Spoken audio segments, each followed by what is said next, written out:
ആ കരച്ചിൽ ഒരുപക്ഷെ അവിടെ നിന്ന് ചെല്ലേണ്ട തസ്ബീത്തുകൾക്ക് ഭംഗം വരുത്തിയിട്ടുണ്ട്.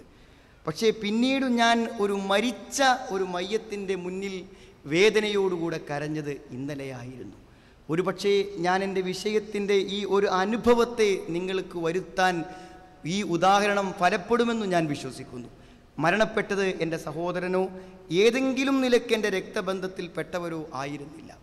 ഒരുപക്ഷെ ഇസ്ലാമിനെ മനസ്സിലാക്കുകയും ഏതാനും വർഷങ്ങൾക്ക് മുമ്പ് ഇസ്ലാമിലേക്ക് കടന്നു വരികയും ചെയ്ത 40 വയസ്സിൻ്റെ അടുത്തെത്തി നിൽക്കുന്ന എൻ്റെ ഒരു സഹോദരൻ ഇന്നലെ മരണപ്പെടുകയുണ്ടായി. അള്ളാഹു അദ്ദേഹത്തിന് പുറത്തു കൊടുക്കട്ടെ. സഹോദരങ്ങളെ, ഒരുപക്ഷെ ഇസ്ലാമിലേക്ക് കടന്നു വന്ന ഒരാളുടെ ജനാസയ്ക്ക് മുമ്പിൽ അയാളുടെ ഭാര്യയും അയാൾക്ക് ജനിച്ച കുഞ്ഞുങ്ങളുമല്ലാതെ രക്തബന്ധമെന്ന് പറയാൻ അവിടെ അധികം ആളുകളുണ്ടായിരുന്നില്ല. പക്ഷേ വമ്പിച്ച ഒരു ജനാവലി നല്ലൊരു തറവാട്ടിലോ നല്ലൊരു സംഘടനയിലോ സജീവതയോടുകൂടെ ജീവിക്കുന്ന ഒരാളുടെ ഖബറിന് പരിസരത്തും അയാളുടെ മയ്യത്തിന് പിന്നിലും അണിനിരക്കാത്തതിലേറെ ആളുകൾ അവിടെ അണിനിരന്നിരുന്നു. ആ ബന്ധം എന്തിൻ്റെ പേരിലായിരുന്നു? ഒരുപക്ഷെ അവിടെ നിന്ന് മറ്റുള്ളവർ കാണരുതെന്ന് വിചാരിച്ച് എൻ്റെ ദുഃഖത്തെ ഞാൻ അടക്കി പിടിക്കുമ്പോഴും മറ്റുള്ളവർക്കാരാതെ കണ്ണുനീരുകൾ തുടക്കുമ്പോഴും ഞാൻ എൻ്റെ മനസ്സിൽ ചിന്തിച്ചതാണ്, എന്നെ കരയിപ്പിച്ചത് എന്താണ്? 6 വയസ്സായ എൻ്റെ മോളായിരുന്നു ആ വെള്ളത്തുണിയിൽ കിടക്കുന്നതെങ്കിൽ ഞാൻ കരഞ്ഞത് എന്തിനെന്ന അർത്ഥം എനിക്ക് മനസ്സിലാകുമായിരുന്നു. എൻ്റെ പിതാവ് മരണപ്പെട്ടപ്പോൾ എൻ്റെ കണ്ണുകൾ നനഞ്ഞത് എന്തിനെന്നതിൻ്റെ ഉത്തരം എനിക്ക് വളരെ വ്യക്തമായി പറയാൻ പറ്റും.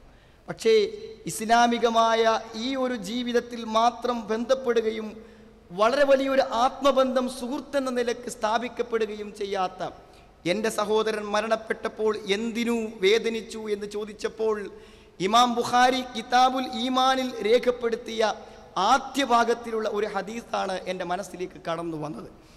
അതായത്, ഞാനും നിങ്ങളും അനുഭവിക്കുന്ന ഈ വിശ്വാസത്തിന് ഒരു മധുരമുണ്ട്.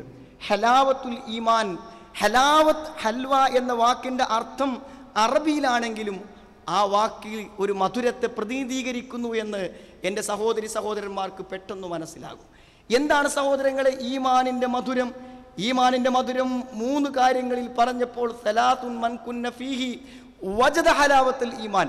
3 കാര്യങ്ങൾ ഒരാൾക്കുണ്ടെങ്കിൽ ഈമാനിൻ്റെ മധുരം ലഭിക്കുമെന്നാണ്. അതിലൊരു കാര്യം ഞാൻ പറയട്ടെ സന്ദർഭത്തിന് വേണ്ടി. അൻ യുഹിബ്ബൽ മർഅ, ഒരു മനുഷ്യനെ നാം ഇഷ്ടപ്പെടുന്നു. ഒരു ബന്ധം സഹോദരങ്ങളെ, ഒരു നമ്പർ നമ്മുടെ ഫോൺ കോണ്ടാക്റ്റിലുണ്ട്. ആ നമ്പർ എന്താണ്? നമ്മുടെ അളിയനായതുകൊണ്ടോ സുഹൃത്തായതുകൊണ്ടോ സഹപ്രവർത്തകനായതുകൊണ്ടോ അധ്യാപകനായതുകൊണ്ടോ ഒന്നുമല്ല ആ വ്യക്തിയുടെ നമ്പർ നമ്മൾ സൂക്ഷിച്ചത്, അയാളെ നമ്മൾ ബന്ധപ്പെട്ടത്. ലാ യുഹിബ്ബുഹു ഇല്ലാ ലില്ലാഹ്, അല്ലാഹുവിന് വേണ്ടിയല്ലാതെ ആ സ്നേഹത്തിന് മറ്റൊരു പശ്ചാത്തലമില്ല. ആ സ്നേഹം അനുഭവകരമാണ് സഹോദരങ്ങളെ. സ്വാർത്ഥമായ ഈ ലോകത്ത് യഥാർത്ഥത്തിൽ അള്ളാഹുവിന് വേണ്ടി മാത്രമുള്ള ഒരു സ്നേഹത്തിന് പോലും അനുഭവമുണ്ട്. അള്ളാഹുവുമായി ബന്ധപ്പെട്ട എല്ലാം അനുഭവകരമാണ്, അത് വാക്കുകൾക്ക് അതീതമാണ്. അള്ളാഹുവുമായുള്ള ബന്ധത്തിൻ്റെ പേരിൽ 2 ആളുകൾ തമ്മിലുണ്ടാകുന്ന സ്നേഹബന്ധം പോലും വാക്കുകളെ കൊണ്ട് പറഞ്ഞു തരാനാവാത്ത ഹൃദയത്തിൽ നിറഞ്ഞു നിൽക്കുന്ന ഒരു അനുഭവമാണെന്ന് പറയാനാണ് യഥാർത്ഥത്തിൽ ഈ ഒരു സംഭവത്തെ ഞാൻ എൻ്റെ പ്രസംഗത്തിൻ്റെ മുഖവുരയിൽ എടുത്തു കാണിച്ചത്. സഹോദരങ്ങളെ, ചിന്തിച്ചു നോക്കൂ. അള്ളാഹുവിൻ്റെ ഏതു വിശേഷണങ്ങളെയും നാം എടുത്തു പരിശോധിക്കുമ്പോൾ ഈ ഒരു വികാരം, ഈ ഒരു അനുഭവം നമ്മളിൽ ജനിക്കുന്നുണ്ടെന്ന് ഞാൻ വിശ്വസിക്കുന്നു. യഥാർത്ഥത്തിൽ ഇവിടെ നാം ചിന്തിച്ചു നോക്കൂ. നിങ്ങൾ എവിടെ നമ്മൾ ആലോചിച്ചാലും നമുക്ക് കാണുന്ന ഏറ്റവും പ്രധാനപ്പെട്ട ഒരു കാര്യം സഹോദരങ്ങളെ, ഒരു നിരീക്ഷണം, ഒരു നിയന്ത്രണം ഏതു കാര്യത്തിലും ആവശ്യമാണല്ലോ. എൻ്റെ വീടിൻ്റെ ഏതോ ഒരു ഭാഗത്ത്, ഞാനായിട്ടുണ്ടാക്കിയ എൻ്റെ വീടിൻ്റെ ഭാഗത്ത് പണി നടത്തുന്ന സമയത്ത് കല്ലുകൾ എടുത്തു വെച്ച പടവുകാരനിൽ വന്ന ചെറിയൊരു വീഴ്ച, ചുമരിൻ്റെ ചെറിയൊരു വളവ് ഞാൻ എപ്പോഴും ശ്രദ്ധിക്കാറുണ്ട്. ഒരു ദിവസം അദ്ദേഹം പണിയെടുക്കുമ്പോൾ അത് നിരീക്ഷിക്കാൻ ഞാൻ അവിടെ ഇല്ലാത്തത് കൊണ്ട് സംഭവിച്ച ഒരു തകരാറായിട്ടാണ് ഞാൻ അതിനെ വിലയിരുത്തുന്നത്.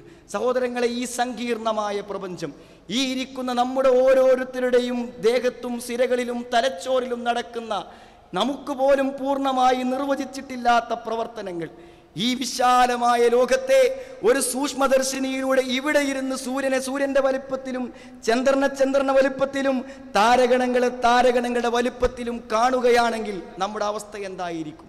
ഈ മഹാപ്രപഞ്ചത്തെ അന്യൂന്നമായി നിയന്ത്രിച്ചു കൊണ്ട് നടക്കുന്ന റഖീബാണ് അല്ലാഹു. റഖീബ്, എല്ലാം സൂക്ഷ്മമായി നിരീക്ഷിച്ച് നിയന്ത്രിക്കുന്നവൻ. ഹഫീലാണ് അല്ലാഹു, എല്ലാറ്റിനും കാവലായി, എല്ലാറ്റിൻ്റെയും കാര്യകർത്താവായി, എല്ലാറ്റിനെയും നിയന്ത്രിക്കുന്നവനാണവൻ. ഷഹീദാണ് അല്ലാഹു, എല്ലാം അവൻ്റെ കൺമുന്നിലും അവൻ്റെ അറിവിലുമാണ് എല്ലാം നടക്കുന്നത്. സഹോദരങ്ങളെ, അത്രമാത്രം സൂക്ഷ്മതയോടുകൂടെ ഈ പ്രപഞ്ചത്തെ നിയന്ത്രിച്ച് കൊണ്ട് നടക്കുന്ന നാഥൻ എന്നെയും നിങ്ങളെയും ഏറ്റെടുത്താൽ നമ്മുടെ വഴിയിൽ എവിടെയെങ്കിലും തടസ്സമുണ്ടാകുമോ സഹോദര? നമ്മുടെ പഠനരംഗത്ത്, ജീവിത രംഗത്ത്, ദാമ്പത്യ രംഗത്ത് എവിടെയെങ്കിലും ഒരു തടസ്സം നിൽക്കാൻ, ഒരു പ്രതിസന്ധി ഉണ്ടാക്കാൻ ആർക്ക് പറ്റും? ആർക്കും പറ്റില്ല. ഇന്നല്ലാഹ കാന അലൈക്കും റഖീബാ, അല്ലാഹു നിങ്ങളെ സൂക്ഷ്മമായി നിരീക്ഷിച്ചു കൊണ്ടിരിക്കുന്നു. അവൻ നമ്മോടൊപ്പമുണ്ട്. നമ്മുടെ ഏതു കാര്യങ്ങളിലും നമ്മൾ കാണിക്കുന്നതിലേറെ താല്പര്യത്തോടുകൂടെ അവൻ നമ്മുടെ അടുക്കലുണ്ട്. വല്ലാഹു അലാ കുല്ലി ഷൈഇൻ ഷഹീദ്, എല്ലാ കാര്യത്തിനും സാക്ഷിയാണ് അല്ലാഹു. ഇന്ന റബ്ബി അലാ കുല്ലി ഷൈഇൻ ഹഫീള്, എല്ലാ കാര്യത്തിനും സാക്ഷിയായിട്ട് അല്ലാഹു ഉണ്ട്. അതിനൊരു അനുഭവത്തിൻ്റെ മറുവശമില്ലേ സഹോദരങ്ങളെ? എപ്പോഴാ തെറ്റ് ചെയ്യുക? ആരുമില്ലാത്തടത്ത്. ആരുമില്ലാത്തിടത്തല്ലേ സഹോദരങ്ങളെ തെറ്റു ചെയ്യുന്നത്? നാലാളുകൾ കാണുക തെറ്റു ചെയ്യാത്തവരാണ് നമ്മൾ പലരും. ഒരു നിമിഷം ചിന്തിച്ചു നോക്കൂ നിങ്ങൾ.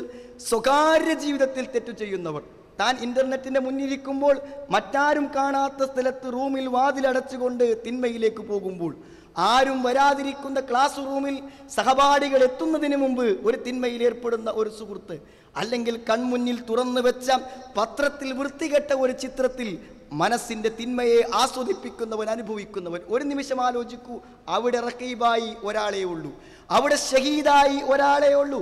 ആ രംഗത്തിനു സാക്ഷിയായി സഹോദരങ്ങളെ അല്ലാഹു മാത്രം. എല്ലാറ്റിനെയും സൂക്ഷ്മമായി വിലയിരുത്തുന്ന അല്ലാഹു മാത്രമുള്ള സമയത്ത് തെറ്റു ചെയ്യുന്നവൻ മറ്റുള്ളവരുള്ളപ്പോൾ തെറ്റു ചെയ്യാതിരിക്കുന്നു. നാം അല്ലാഹുവിനെ അറിഞ്ഞോ സഹോദര? നാം അല്ലാഹുവിനെ മനസ്സിലാക്കിയോ സുഹൃത്തെ? നാം അല്ലാഹുവിനെ കണക്കാക്കേണ്ട വിധം കണക്കാക്കിയോ?